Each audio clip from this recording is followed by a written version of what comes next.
Mummy mummy क्यों उदास बैठी हो? कुछ नहीं बेटा, आज तेरे पापा की बहुत याद आ रही थी इसलिए उदास बैठी हूँ। मम्मी हम जैसे गरीबों के साथ ऐसा क्यों होता है? वैसे भी हमारे इस दुनिया में कोई नहीं है। भगवान ने हमारे पापा को पहले ही छीन लिया। बेटा पता नहीं भगवान ने हमारे नसीब में ऐसा क्या लिख दिया कि हमें एक वक्त की रोटी भी नसीब नहीं हो रही। मम्मी तुम उदास मत हो, भगवान हमारे साथ अच्छा ही करेगा। कि मम्मी मुझे रोटी ला दो, मुझे बहुत ही भूख लग रही है। तू यहीं पे बैठ, मैं लेकर आती हूँ।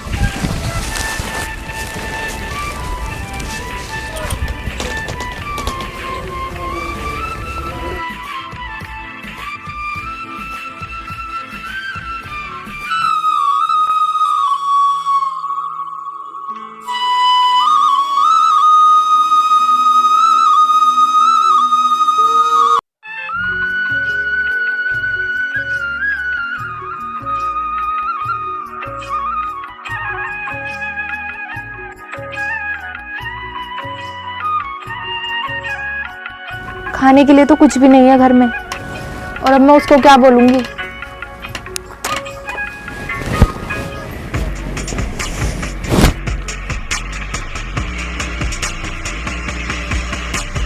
कुछ मिला या नहीं? बेटा अभी तो घर में खाने के लिए कुछ भी नहीं है, पर मैं शाम को इंतजाम कर दूंगी कहीं ना कहीं से। मम्मी हमें भगवान ने गरीब क्यों बनाया? हमारे पास खाने के लिए कुछ नहीं है। बेटा एक काम कर, अभी तू स्कूल चला जा, मैं शाम को खाने का इंतजाम कर लूंगी। ठीक है मम्मी।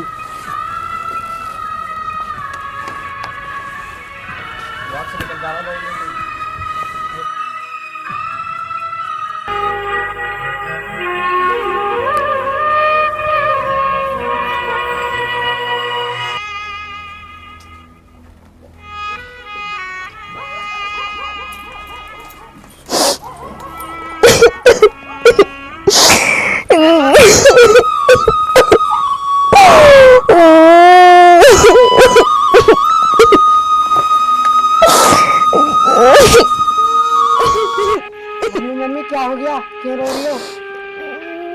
बेटा तेरे पापा ने जो पैसा कमाया था वो तो सब खर्च हो चुका है, और अब मैं ये सोच रही हूँ कि आगे का खर्चा हमारा कैसे चलेगा। मम्मी हम अपने चाचा के पास चलते हैं। तुमने तो बताया था हमारी जमीन हमारे चाचा के पास है। हाँ बेटा तू सही कह रहा है कि हमारी जमीन तेरे चाचा के पास है। हम एक काम करते हैं, तेरे चाचा के यहाँ पर चलते हैं और अपने हिस्से की जमीन मांगते हैं वहाँ पर, और फिर हम उसी से अपना खर्चा चला लेंगे।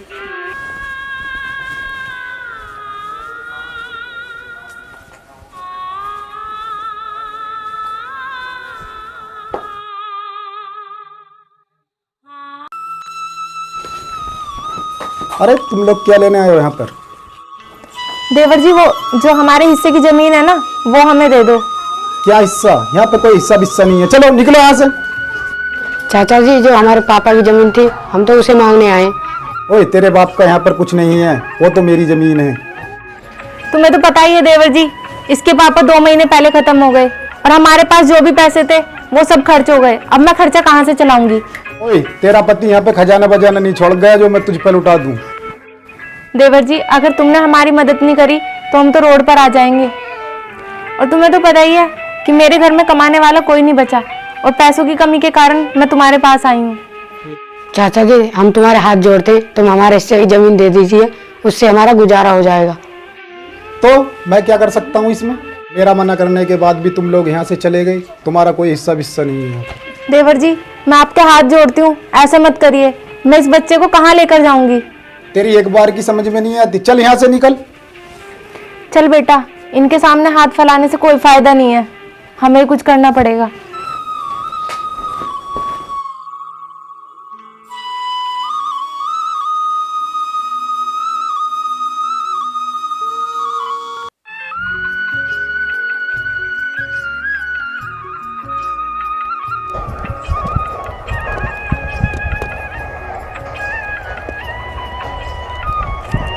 अरे यार ये फिर आ गई मनहूस।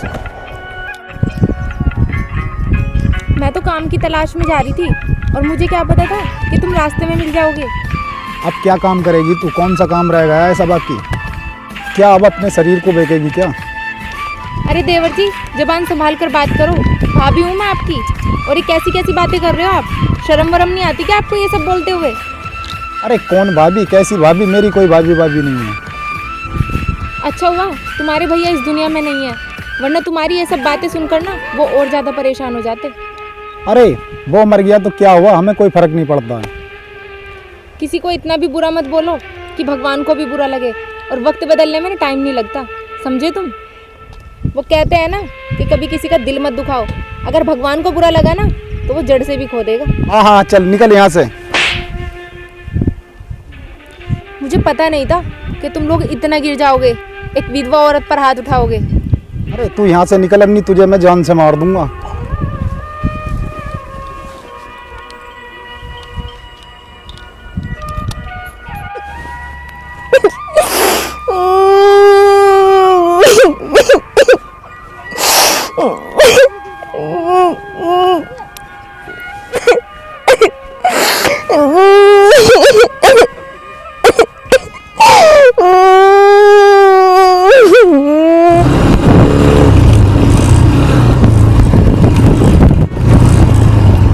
अरे सुनो भाभी, अरे भाभी तुम यहाँ, तुम इतनी परेशान क्यों नजर आ रही हो? सब ठीक तो है ना? अरे भैया आप कौन? मैंने पहचाना नहीं आपको।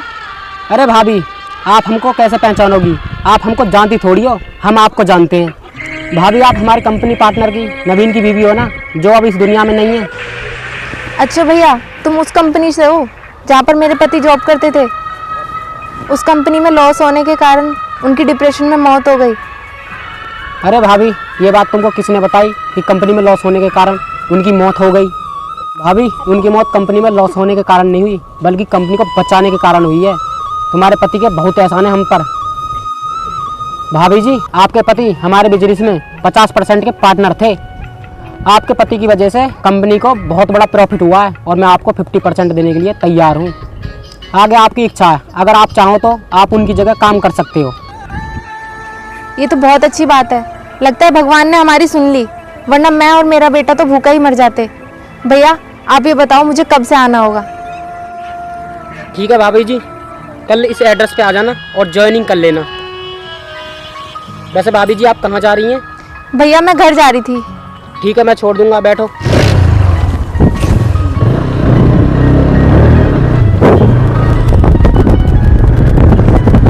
अरे यार अब क्या होगा, अब तो मेरी सारी ज़मीन जायदाद भी बिक गई है। अरे यार अब मैं रोड पे आ गया हूँ, अब क्या करूँ? मुझे लगता है कि उस विधवा का श्राप मुझ पे पड़ गया है।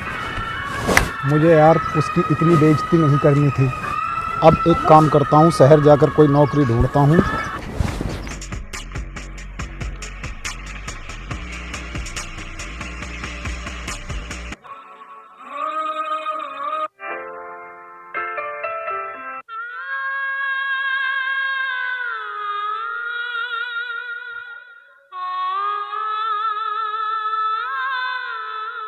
अरे भाभी जी आप,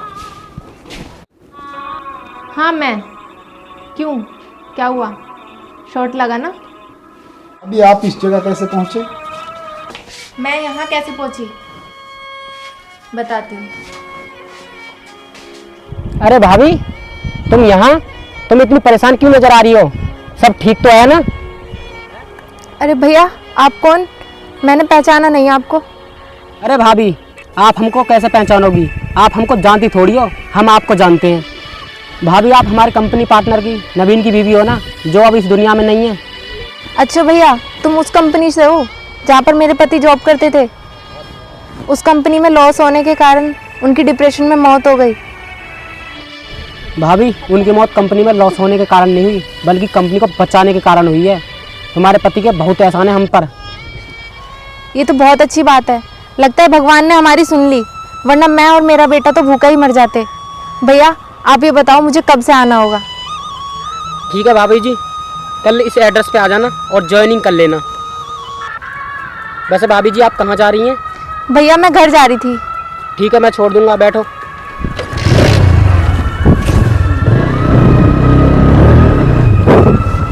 भाभी मुझसे बहुत बड़ी गलती होगी, मुझे माफ़ कर दो। क्यों, निकल गया सारा जमीन का घमंड? कहाँ गई तुम्हारी वो जमीन जिसके घमंड में तुमने अपने भतीजे को और मुझे तक नहीं देखा था? इसीलिए बोलते हैं कि कभी किसी चीज़ का घमंड नहीं करना चाहिए, घमंड तो अच्छे अच्छों का टूट जाता है। भाभी मुझे माफ़ कर दो, मैंने तुम्हारे साथ और अपने भतीजे के साथ बहुत बुरा किया था और उसकी सज़ा मैं भोग रहा हूँ आज। ऊपर वाले के पास देर है अंधेर नहीं। और तुम्हें उस टाइम शर्म नहीं आई थी जब तुमने मुझे और अपने भतीजे को भगाया था, मुझ पर हाथ उठाया था? थोड़ी तो शर्म की होती। इसीलिए बोलते हैं वक्त बदलते टाइम नहीं लगता।